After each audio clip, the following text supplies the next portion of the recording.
बहुत समय पहले की बात है। एक सुंदर गांव में रामू नाम का एक गरीब किसान अपनी पत्नी गौरी और 2 बच्चों के साथ रहता था। रामू बहुत मेहनती था, लेकिन उसकी किस्मत हमेशा उसका साथ नहीं देती थी। कभी खेत में फसल खराब हो जाती, तो कभी घर में बीमारी आ जाती। धीरे धीरे उनके घर की हालत इतनी खराब हो गई कि कई बार बच्चों को भूखे पेट सोना पड़ता था। गौरी बहुत धार्मिक स्त्री थी। वो हर दिन भगवान का स्मरण करती और विशेष रूप से हर शुक्रवार संतोषी माता का व्रत रखती थी। वो मिट्टी का दीपक जलाती, गुड़ और चने का भोग लगाती और पूरे मन से माता की कथा सुनती थी। गांव के लोग अक्सर गौरी का मजाक उड़ाते थे। वे कहते, इतनी पूजा करने से क्या होगा?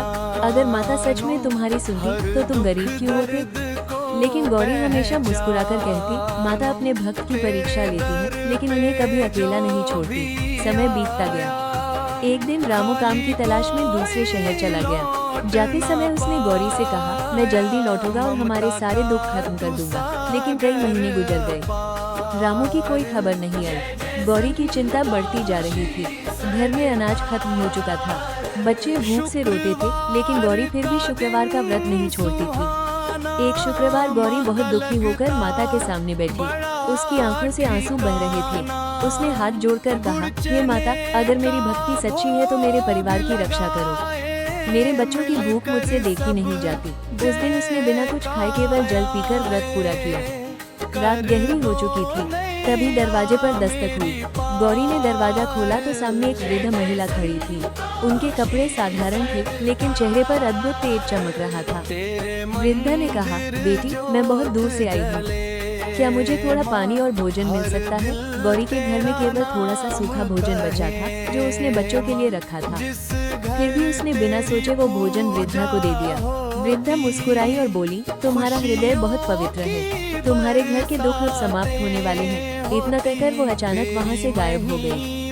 गौरी समझ गई कि वो कोई साधारण महिला नहीं थी, स्वयं संतोषी माता उसकी परीक्षा लेने आई थी। अगली सुबह गांव में एक बड़ा व्यापारी आया।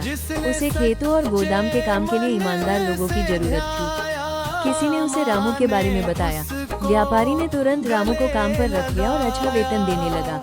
कुछ ही दिनों बाद रामू घर वापस लौटा। उसके हाथ में पैसे थे और चेहरे पर खुशी। उसने गौरी से कहा, जब मैं शहर में बहुत परेशान था, तभी एक वृद्ध महिला ने मेरी सहायता की। उन्होंने मुझे काम दिलाया और कहा कि मेरी पत्नी की भक्ति मुझे कभी हारने नहीं देगी। ये सुनकर गौरी की आंखों में आंसू आ गए। वो समझ गई कि यह सब माता की कृपा है। धीरे धीरे उनका घर सुख और समृद्धि से भर गया। बच्चों की पढ़ाई शुरू हुई, घर में खुशियाँ लौट आई और रामू का सम्मान भी बढ़ने लगा। लेकिन कहानी यही समाप्त नहीं होती। गांव में एक धनी साहूकार रहता था। वो बहुत घमंडी था और हमेशा गरीबों का अपमान करता था। उसने गौरी से कहा, तुम्हारी किस्मत मेहनत से बदली है, किसी माता के चमत्कार से नहीं। गौरी ने शांत स्वर में कहा, मेहनत जरूरी है, लेकिन भगवान की कृपा के बिना कुछ संभव नहीं। कुछ समय बाद साहूकार के व्यापार में भारी नुकसान हो गया। उसके अपने लोग भी उसे छोड़कर चले गए। दुखी होकर वो गौरी के पास आया और बोला, मुझे माफ कर दो। मुझे समझ आ गया कि सच्ची श्रद्धा कितनी बड़ी शक्ति होती है।